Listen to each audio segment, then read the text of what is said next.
రెండో కేంద్ర మంత్రి కావన్నా తెలంగాణకు నాకు అర్థం కాదు. శాతగాని దద్దమ్మ సిగ్గుపడాలి. ఇట్లా మాట్లాడే పిసగాడి కొడుకు వాడు సిగ్గుపడాలి. పిసగాడి కొడుకే అంటున్నాడు నేను, తలకాయలేనోడు. కేంద్ర ప్రభుత్వం మీరు రిఫర్ చేస్తామంటే వద్దన్న కుక్కల కొడుకేవాడు వాడు తలకాయనోడా తోకున్నాడా మంచి అగ్గాడిదా. ఇన్ని టన్నులు కొంటాం తెలంగాణలో అని చెప్పు, అది మొగతనం. మరి మీరెందుకు పోతారు కళ్ళాల కాడికి? ఏం పీకెత్తందుకు పోతారు? అదేందో పెద్ద పీకినట్టు పడగొట్టినట్టు. ఇలా ఈ చేతగాని దద్దమ్మ కేంద్ర ప్రభుత్వం చాలా మంది దుర్మార్గులు, దరిద్రులు, బుట్టచోరుగాలు, పనికి మాలినోళ్ళు సిగ్గుందా మీకు? ఇజ్జతమానం ఉందా? ఇంత అమాయకుల ప్రజలు గొర్రెలా? ముఖం మీద ఉమ్మేసి సిగ్గుండాల. ఈ చిల్లరగాళ్ళు, ఈ కిరికిరిగాళ్ళు, కిరాయగాళ్ళు సిగ్గు లజ్జ ఏమని ఉంటే నీ మెడలు వంచులుగా ఇరుస్తాం, నీ మెడ 4 ముక్కలు చేస్తాం అనుకుంటున్నావు. జాగ్రత్త. దాని పాము అడుగుపెట్టి 6 ముక్కలు అయితే నాకు అనుకుంటున్నామేమో.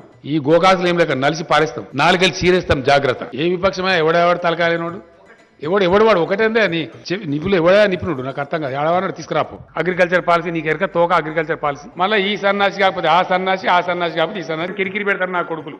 మేము ప్రిపేర్ అయ్యి రాలే, మరి ఎందుకు పీకేదందుకు వచ్చినా? ఈ సన్నాసులకు తెలియదు.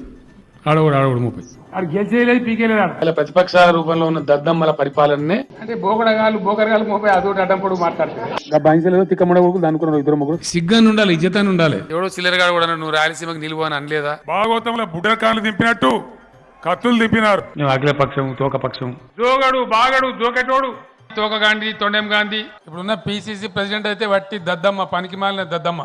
ఇక కొన్ని కుక్కలు అయితే నిరంతరంగా మురిగే కుక్కల్ని నువ్వు దేవుడు ఇచ్చిందని చెప్పి కుక్కలు మురిగినట్టు మురుగుతామంటే అరే ఏమరుస్తారా భయ్? బేకూఫ్గా మీరు బుద్ధిలేదు సార్. మీలాంటి కుక్కలు చాలా మంది ఉంటారు, బయటికి వెళ్ళండి. ఫాల్స్ రిపోర్టర్ గాల పత ఎట్లుంటుంది? సన్నాస దరిద్రుడా, ఈ ఎక్స్ట్రాలు ఎందుక? తూ మీ బతుకులు చెడా, ఇయో బతుకులా. ఇంకోటి రాహుల్, ఈ ఎక్స్ట్రాలు ఎందుక? ఇను ఎక్స్ట్రాలు అడిగే వాళ్ళకి మేము కూడా ఎక్స్ట్రానే చెప్పాల్సి వస్తుంది కదా. తమ్ముడు నీకేదో కిరికిరి పంచాయతీ పెట్టాలని సార్ కోరుకున్నట్టున్నది. అదేం జరగదు, నువ్వు దురాశ పడకు, ఊకోయిగా చాలు. నీ ఉద్దేశం నాకు అర్థమవుతా ఉంది, నువ్వు ఎందుకు మాట్లాడుతున్నావు నాకు తెలుస్తా ఉంది. నువ్వు కేసీఆర్తో పెట్టుకోలేవు, కొంచెం జాగ్రత్త. ఆ వెనక మాట్లాడితే మీకు ఏమైనా వినబడుతుందమ్మా? వినడానికి వచ్చిందా మీకు ఇక్కడ ముచ్చట పెట్టడానికి వచ్చిందా? మీలాంటి కుక్కలు చాలా మంది ఉంటారు, బయటికి వెళ్ళండి. కొత్త పిచ్చగాడు పోతేరుగాడు అన్నట్టు దుమ్ము అయిపోతారు. కాబట్టి పిచ్చి పనులు చేయకుండా మాకు ఇంకా ముళ్ళు ఎక్కున్నదంటే ఆ ముళ్ళు కూడా పొల్లు చేసి తీర్చాం, జాగ్రత్త అని కూడా మనం చేస్తా ఉన్నాం. ఎవరు చేతులు ముడుచుకొని కూర్చోరు. ఈ గోకాసులు మాకు గోచి కింద కూడా లెక్క కాదు, తొక్కి పడేస్తాం, జాగ్రత్త అని కూడా మనం చేస్తా ఉన్నా. వాడు పిచ్చి పడితే నువ్వు పడతావా? నాకు అర్థం కాదు మాట్లాడేది. వాడు అనేదాలు ఎట్టాడతావండి? మీరు జర్నలిస్ట్ అయితే సారీ ఎక్కడనేరా బేవకూఫ్ అని వాడు అడగాలి. నువ్వు అక్కడనే నువ్వు ఎక్కడ రాపో అర్థం పడదని నేను ముచ్చటేదా మాట్లాడతారు? బాధ్యత గల జర్నలిస్ట్ పోయినాను ఎట్లా మాట్లాడతారా? మేము ఆ పనికి మీద చూసుకుని కూర్చుంటాము, వేరే పని లేదు. ఆ మాత్రం సంస్కారం ఉండద్దా? ముఖ్యమంత్రిని తిడతారా? నేను ప్రతి గాలతో నాకే ప్రతిష్ట నువ్వు పిస్తుంది మళ్ళీ అట్టే మారుతావుందా? ఏం పక్షాలు అయితే దిక్కుమాల పక్షం వెళ్ళే కట్టలేదు, మళ్ళీ బడి లేదు.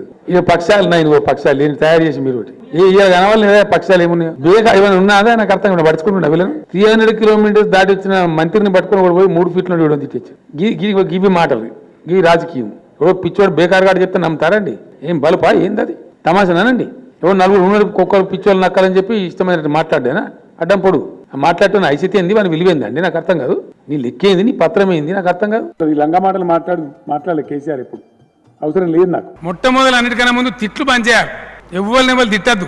అందరూ అట్లా హౌలా మాటలు మాట్లాడరేంది? మాట్లాడుతున్న చర్చ కంటే లేలే మేము ప్రిపేర్ అయ్యి రాలే, మరి పీకనీకి వచ్చిందా? ప్రిపేర్ అయ్యి రాకపోతే మాట్లాడతామని వచ్చిందా, లేకపోతే మన గోళీలు ఆడతామని వచ్చిందా?